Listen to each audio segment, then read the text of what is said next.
What if I told you that there's an underground pyramid in Alaska that has the potential to power the entire United States? And not only that, but we have been secretly studying it for decades. Haven't heard of it? That's just how they want it. It's nothing we built. It's thousands of years old. It's cut stone like a pyramid. It's 150 feet below ground, and they can't figure out what the hell it is. The James Linker Experience. Hello there, my angel from my nightmare. I cannot sleep. Here's Tom DeLonge. There's a pyramid and it's underground, and they've been studying it for decades. What? Yeah, Where? It's bigger than Giza. And I know a very important person that from the Pentagon that met with one of the lead defense contractors that were studying it, and they said, we think we finally know what it's doing. It's all turned on. We think it's suppressing consciousness. If you're wondering why the bloke from Blink 182 is talking about this and why people care, well, he's actually been at the center of recent UFO disclosure, working alongside people such as Lou Elizondo and Christopher Mellon in bringing government UFO information public. Look at that thing. It's rotating.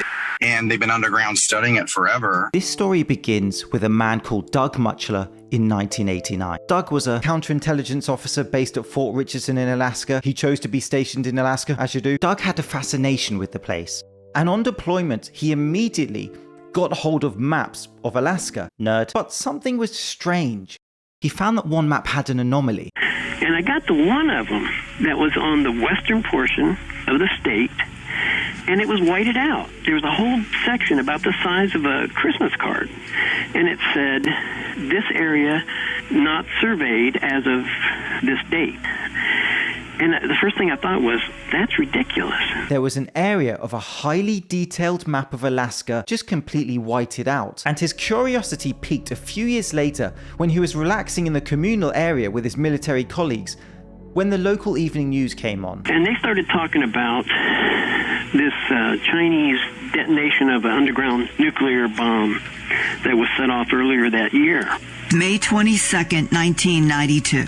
And so these geologists got together and they said, let's get the best recordings of the Earth's crust and mantle using the vibrations from this explosion. Geologists use this explosion, a verified explosion, to take readings about the Earth's crust, but what they found was far from routine. They found a pyramid bigger than the one in Egypt. They said they didn't know whether it was solid or hollow. They couldn't tell that, but they had the distinct outline of a pyramid. And this was supposed to be where?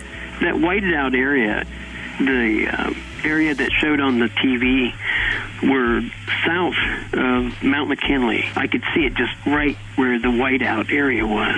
So Doug had an anomaly on a map. And then he has geologists saying by using seismic testing, they found an underground pyramid in that exact same location. Bingo. So Doug gets on the phone to everyone he knows. Have you seen the news? No one had a clue what he was talking about. What news? What pyramid? Have you been on the wacky backy again? And here comes the channel catchphrase. This is where it starts to get really weird. T-shirts coming soon? Nah, not really. Bandanas? I think I'm gonna go full Hulk Hogan. Where was I? Even his dad, who was a news nut, had never heard of this pyramid. The story just vanished fast. But the thing is, I went the next day to the station and asked if I could get a copy of that story. And I was talking to the general manager, asking for it. And he said, what story? We didn't run no story about no pyramid. And I was like, sure you did. But then on his way out of the TV station, confused and frustrated, this happened. I was walking out, and there was a technician, and he was sitting there staring at me. And the way he acted, he's like, come here, you know. And I walked over, and I said, can you help me with this? He goes, man, we ran that, but I can't get it for you. It's gone. I can't help you. But it ran. As Doug tried to find out anything he could about this pyramid, he hit dead end after dead end. Somebody clearly did not want this information public. I went back to the office in formation that night, I told everybody what I'd found out, and the guys in the unit were like, wait a minute, we watched it. What do you mean they didn't run it? It was then that he approached journalist Linda Moulton Howe, as this email documents. Linda certified that Doug was in the armed forces. He was exactly who he said he was. Retired U.S. Army counterintelligence warrant officer Douglas Allen Muchler. And he wanted me to know about a large pyramid structure supposedly found by seismologists and geophysicists studying the Earth's crust. And so Linda Moulton Howe is a lovely lady. She's an investigative reporter into the supernatural and UFOs. Her YouTube channel is called Earth Files. I will link it below. It was Linda who took Doug's information and shared it on the radio. Did anyone else see the news story on the pyramid? And unbelievably, Linda received a phone call from someone who didn't just have information, but could testify to a witness who had actually stood face to face with the Dark Pyramid. An email came from a 46-year-old man living in Omaha, Nebraska. He said that he was the adopted son of a retired Western Electric engineer. And the engineer told his adopted son that he had worked between 1959 and 1961 on a powerful electrical system that emanated from a very large pyramid of unknown origin deep underground in Alaska. Houston, we have liftoff. Sometimes he called it the Dark Pyramid, and sometimes he would call it the Black Pyramid. Experts from various scientific fields were brought in, not too dissimilar to how Bob Lazar describes his experience. My mom always said she had to keep it a secret.